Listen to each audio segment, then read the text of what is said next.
Wa yuqimunas shalah, yuqimun itu dari kalimat aqama yuqimu, yang artinya adalah mendirikan sholat. Berbeda dengan koma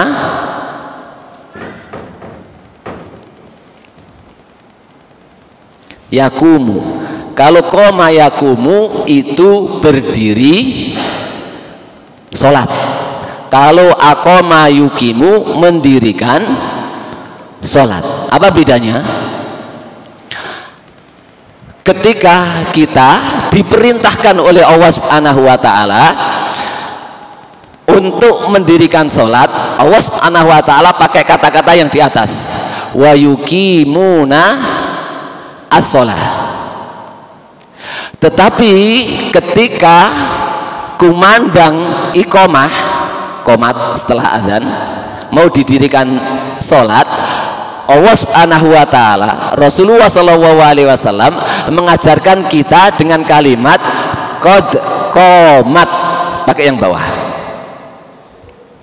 qad qomat as-sholah, sholat telah didirikan. Imam telah berdiri sholat, makmum telah berdiri sholat, dikasih tahu keluar, semuanya telah berdiri sholat. Tetapi belum tentu setiap mereka mendirikan sholat. Maka di sini perlu dihati-hati. Ternyata para ulama mengartikan bedanya antara koma yakumu dengan akoma yukimu adalah bahwa koma ini berdiri, tetapi kalau akoma yukimu itu mendirikan dengan seluruh syarat-syarat sah sholat, syarat-syaratnya, dengan seluruh rukunnya, dengan seluruh makna-makna yang dikandung dari sebuah ketundukan, kekhusyukan, hubban atau rasa cinta kepada Allah Subhanahu wa ta'ala. Di situ baru mewakili makna akoma yukimu. Jadi ada dua hal di dalam akoma yukimu. Satu, ya, yang pertama adalah bahwa orang itu mendirikan syarat sah, kemudian rukun-rukun sholat, termasuk di dalamnya adalah tumakninah, itu merupakan rukun sholat. Tetapi dia baru bersifat zohir, ya, baru bersifat zohir. Sementara yang diminta oleh akoma yukimu itu adalah apa? Juga kekhusyukannya, ketundukannya, dan rasa cintanya dia kepada Allah Subhanahu wa ta'ala. Terdiri dari 3 komponen dalam makna ibadah. Di dalamnya ada al-khauf, di dalamnya ada ar-roja, di dalamnya ada mahabbah. Ada rasa takut, ada rasa berharap, ada perasaan cinta kepada Allah Subhanahu wa ta'ala. Kalau semuanya ini terkumpul, maka dia telah mendirikan sholat. Makanya ketika secara zahir ada sahabat Rasulullah SAW yang ketika dia melaksanakan sholat di hadapan Rasulullah SAW, sholat dengan cepat. Ada salah satu rukun yang tidak dilaksanakan, yaitu tumakninah. Ketika selesai sholat dipanggil oleh Rasulullah SAW, kemudian disuruh ngulangi, sholli fa innaka lam tusolli, sholat lagi, kamu belum menunaikan atau mendirikan sholat, kamu hanya berdiri sholat. Kemudian dia sholat lagi dengan cepat, tanpa tumakninah, dipanggil lagi sampai ketiga kalinya. Kemudian baru sahabat itu mengatakan, ya Rasulullah, ajari saya bagaimana cara mendirikan sholat. Maka kemudian Rasulullah SAW mengajarinya syarat-syarat dan rukun-rukun. Diantaranya itu adalah tumakninah. Kalau kamu berdiri maka tumakninahlah, kalau kamu rukuk maka tumakninahlah. Tetapi ketika kita yang melaksanakan sholat itu baru memenuhi syarat dan rukun secara zahir, maka secara kewajiban zahir telah kita laksanakan. Secara kewajiban zahir telah kita laksanakan. Tetapi kalau walaupun kita ikut imam, kan imamnya insya Allah tumakninah, tetapi kalau secara kewajiban batin tadi yang terdiri dari 3 tadi ya, yang kemudian melahirkan kekhusyukan tadi itu tidak kita laksanakan, maka sholat kita tidak akan ada pahalanya sama sekali, dan kita belum masuk pada sifat lil muttaqin ini, alladzina yuqimuna as-sholat.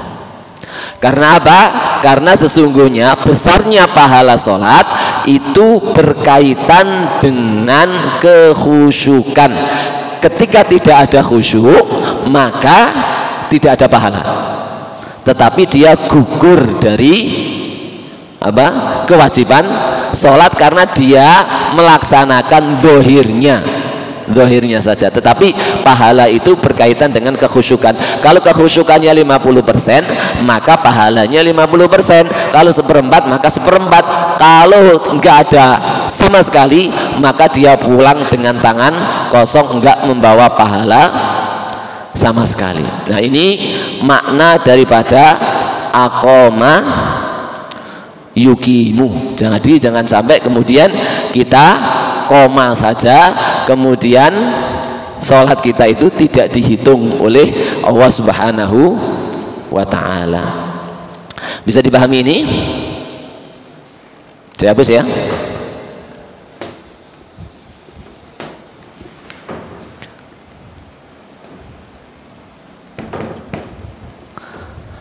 Wa yuqimuna as-shalah, dan mereka mendirikan sholat. Sholat ya secara bahasa maknanya adalah ad-du'a, artinya doa. Doa itu ada doaul ibadah, ada doa masalah. Doa ibadah itu adalah doa-doa yang kita lantunkan atau zikir-zikir yang kita lantunkan yang tujuannya adalah untuk ibadah kepada Allah Subhanahu wa ta'ala. Ada doaul masalah, doa meminta, kita meminta kepada Allah dari kebutuhan-kebutuhan yang kita miliki, itu doa. Sementara di dalam sholat itu ada kedua-duanya, mulai zikir, mulai memuji Allah Subhanahu wa ta'ala, sampai doa masalah, doa kita meminta, itu ada semua, termasuk yang kita bahas di surat Al-Fatihah, ihdina, itu kan doa masalah, doa kebutuhan kita terhadap hidayah. Kemudian duduk di antara 2 sujud itu juga doa masalah, kita meminta kepada Allah keselamatan, petunjuk untuk ditinggikan, untuk dikumpulkan urusan kita, dibereskan urusan kita, diampuni dosa kita, dihindarkan dari fitnah kehidupan, fitnah kematian, dan juga dari fitnah dajjal dan yang lainnya. Itu adalah doa masalah atau doa kita meminta. Ya, itu kedua-duanya ada di dalam sholat. Makanya kemudian Allah Subhanahu wa ta'ala berfirman di dalam surat At-Taubah, khudh min amwalihim shadaqatan tutahhiruhum wa tuzakkihim biha wa sholli alaihim. Ambillah harta-harta yang ada di tangan mereka untuk dizakatkan, yang dengan zakat tersebut tutahhiruhum wa tuzakkihim biha, mensucikan mereka, mensucikan harta mereka, wa sholli alaihim, dan sholatlah atas mereka. Sholat di sini maknanya adalah wad'u, dan berdoalah lahum untuk mereka. Ini bagi para anggota lazis atau anggota yang bertugas untuk menarik infak, sedekah dan yang lainnya, seringkali lupa pesan Allah Subhanahu wa taala, wa sholli alaihim, dan doakan mereka. Ini makna sholat secara bahasa. Adapun makna sholat secara istilah adalah sebuah gerakan-gerakan tertentu yang dimulai dari takbiratul ihram dan diakhiri dengan salam ila akhiri. Itu secara syariat yang sudah maklum di tengah-tengah kita. Namun ingin saya kocai di sini sebuah makna yang terkandung di dalam makna sholat, ya. Sebuah makna yang terkandung di dalam sholat. Dari kata-kata sholat ini itu terurai, atau sholat ini itu terambil minimal dari 3 makna eksistensi yang dibawa sholat.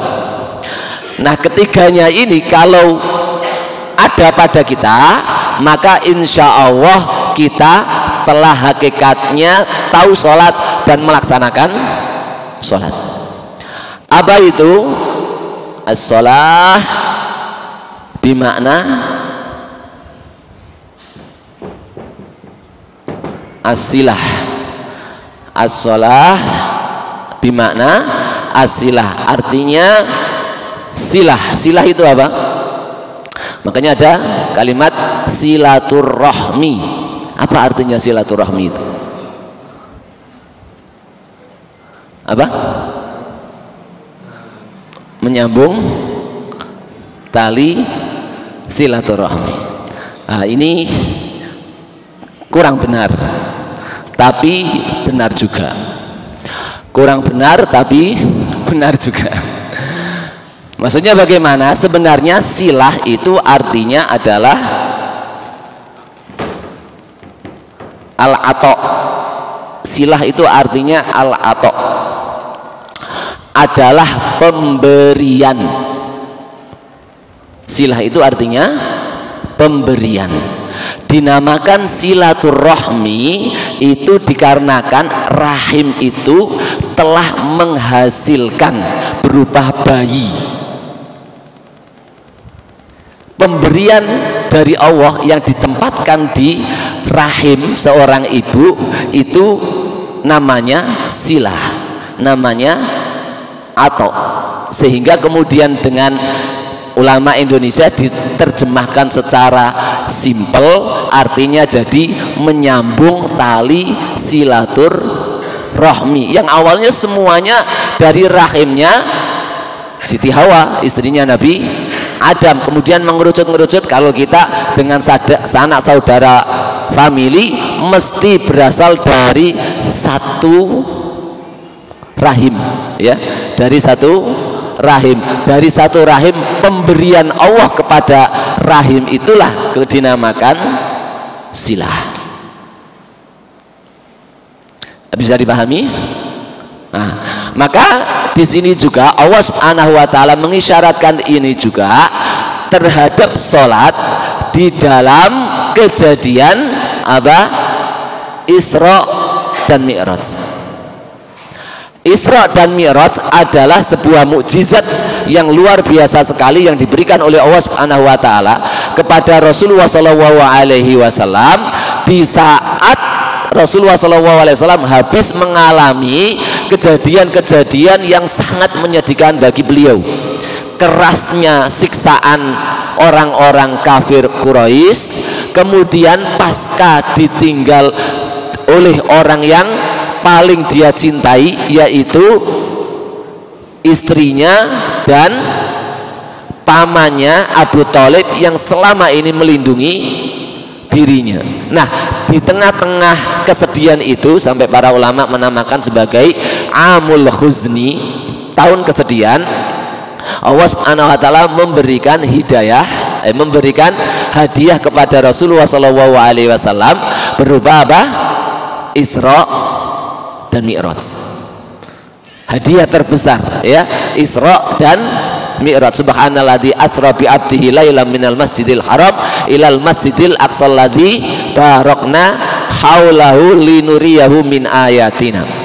Namun kalau kita seleksi ya, hadiah terbesar ini dalam kehidupan Rasulullah SAW yaitu Isra dan Mi'raj, Allah Subhanahu wa taala di dalam hadiah terbesar ini, kira-kira terbesar dari hadiah terbesar ini apa? As-shalah. Jadi al-ata au al-hadaya, al-hadiyah, pemberian atau hadiah memiliki makna sama. Rasulullah dalam kehidupan ini hadiah terbesarnya dimuliakan Allah Isra Mi'raj, naik ke langit. Itu hadiah terbesar. Hadiah terbesar dalam hadiah terbesar adalah syariat sholat yang diberikan Allah Subhanahu wa taala kepada Rasulullah dan kepada umatnya. Maka oleh karena itulah sholat ini dinamakan sholat, karena terambil dari kata-kata as-silatu yang artinya al-ata, al-hadiyah dari Allah Subhanahu wa ta'ala. Subhanallah ya, harganya sholat sampai kata-kata detailnya sampai ini. Maka juga sebagaimana sholat ini hadiah oleh Allah Subhanahu wa ta'ala kepada Rasulullah SAW, eksistensinya adalah bahwa itu sebagai penghibur pada Rasulullah SAW, maka Rasulullah SAW dalam salah satu hadisnya mengatakan wa ju'ilatis shalah qurratu ain. Di hadisnya telah dijadikan dalam diri saya dari apa yang kalian cintai itu adalah an-nisa wal itr, ya, cinta istri dan juga minyak wangi. Ini dalam kalimat perkara dunia kita. Tetapi ketika sholat wa ju'ilatis shalah qurratu aini, dan dijadikan sholat itu permata hatiku, penyejuk hatiku, syahwatku dijadikan cinta minyak wangi, cinta menyayangi istri. Tetapi itu tidak menjadi permata hatiku, tetapi menjadi permata hati Rasulullah adalah apa? As-shalah wa ju'ilatis shalah qurratu aini. Maka di sini kita temukan bahwa namanya qurratul ain itu adalah obat daripada sebuah kesedihan, obat dari sebuah kegundahan dan kegalauan. Dengan sholat manusia akan hilang semua kegundahan. Karena itu pun kejadiannya di Isra Mi'raj, di puncaknya Rasulullah SAW mendapatkan kesedihan dan tekanan, Allah Subhanahu wa ta'ala berikan hadiah terbesar, dan Allah sekaligus berikan itu sebagai obat daripada kesedihan-kesedihan Rasulullah SAW dan juga untuk orang-orang mukmin. Makanya Allah Subhanahu wa ta'ala berfirman wasta'inu bisabri wassalah, minta tolong kepada Allah dengan sabar dan sholat yang insya Allah akan kita bahas nanti. Nah, ini makna yang dikandung oleh sholat yang pertama. Ada pertanyaan? Bingung? Paham ya? Baik, saya hapus.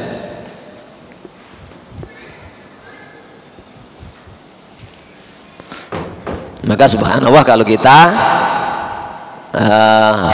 sudah berulang kali sholat, jelungkar-jelungkir sholat, kok hati kita enggak tenang-tenang, hidup kita selalu diliputi kegundahan, kesedihan dan konco-konconya, maka jangan-jangan kita baru koma as-sholah, melok-melokan sholat, belum mendirikan sholat.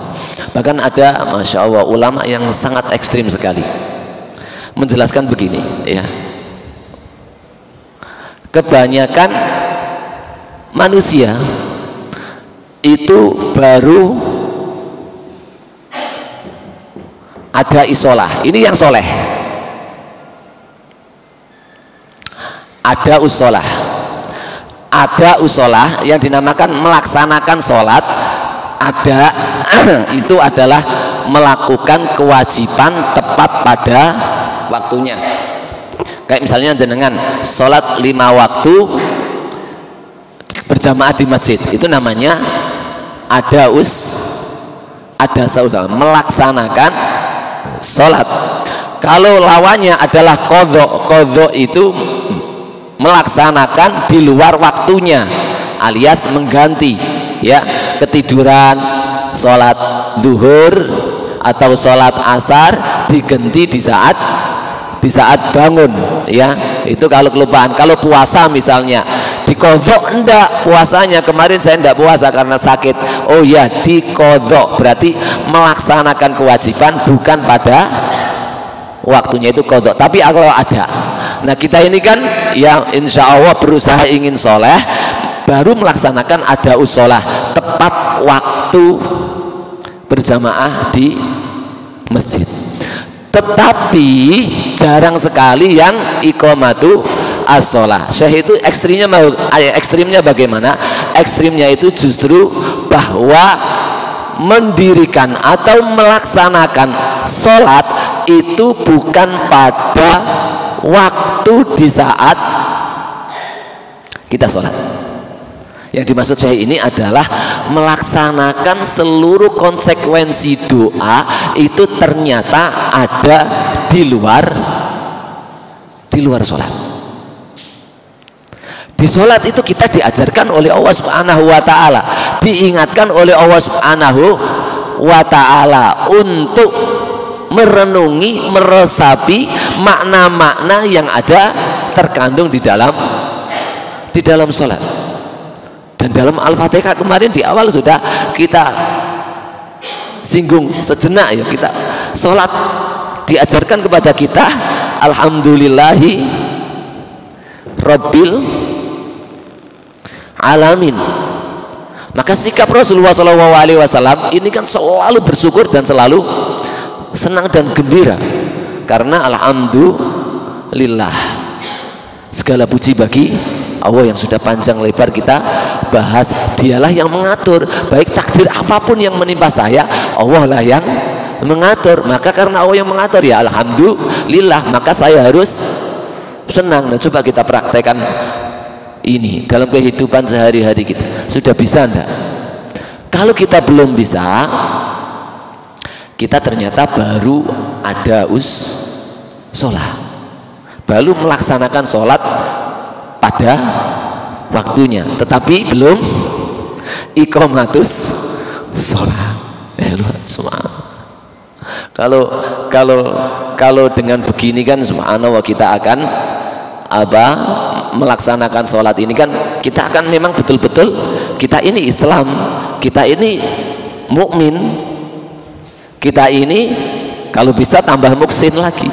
Apa? Nah, makna Islam itu apa? Makna Islam aslama yuslimu, dari kata istislam, artinya meminta agar kedamaian, kepasrahan, ketundukan, dan lapangnya dari ini. Tolabus salam itu meminta keselamatan, kedamaian. Loh, Islam. Jadi orang muslim itu yang paling selamat, orang yang muslim itu orang yang paling damai. Al-iman ma'khudun minal amni. Iman itu terambil dari kata-kata amnun, artinya aman. Dadanya ini tidak ada kekhawatiran, tidak ada ketakutan, dan hasil daripada iman adalah la khaufun alaihim walahum yahzanun. Maka kalau tidak ada iman, fa inna lahu ma'isyatan dzonka, hidupnya akan terasa sempit terus. Nah, ini kita coba untuk memahami makna hakikat daripada Islam, iman ini. Bahkan semua syariat semuanya itu menuju kepada kedamaian, ketentraman dan keselamatan diri kita. Kenapa sampai syariat jihad pun disyariatkan Allah demi untuk mendamaikan, demi untuk menciptakan keamanan. Kenapa syariat jihad itu diadakan? Karena untuk mengatasi orang-orang yang zalim, untuk menghentikan kejahatan orang-orang yang jahat. Laula daf'ullahi nas ba'dhum bi ba'd la fasadati samawati wal ardh. Kalaulah bukan karena Allah menyuruh sebagian kaum untuk melaksanakan jihad, menjihati sebagian yang lain, niscaya rusaklah bumi ini, kacaulah bumi ini. Tetapi keutamaan Allah itu sangatlah besar dengan menyuruh orang untuk berjihad di jalannya, menenggelamkan seluruh bentuk kezaliman yang ada. Nah, itu semuanya. Maka kita jangan sampai kemudian walaupun secara pribadi tidak memahami hakikat ini, tidak memahami hakikat sholat menujunya kemana, hakikat zakat menujunya kemana. Kenapa disyariatkan zakat? Salah satunya adalah juga untuk kedamaian orang-orang yang fakir miskin itu, supaya merasakan kedamaian. Dengan apa? Mendapatkan harta dari orang-orang kaya, likaila takuna dulatan bainal agniya'i minkum, agar supaya harta itu tidak saja dinikmati mendamaikan orang-orang kaya saja, tetapi terbagikan kepada fakir miskin. Begitu juga dengan puasa. Kenapa kita harus puasa? Salah satu hikmahnya agar supaya kita bisa merasakan bagaimana fakir miskin itu tidak semuanya menuju ke sana. Makanya ini kita akan bahas pada qul nahbitu minha jami'a fa imma ya'tiyanakum minni hudan faman tabi'a hudaya fala khaufun alaihim walahum yahzanun. Siapa yang mengikuti petunjukku maka tidak ada ketakutan, kekhawatiran dan kesedihan pada mereka. Di dalam surat Toha juga sama. Toha ma anzalna alaikal qur'ana litashqa. Fungsinya diturunkan Al-Quran ini untuk menghilangkan penderitaan pada kalian. Wallahu a'lam bishawab. Sudah kita dengar azan, insyaallah.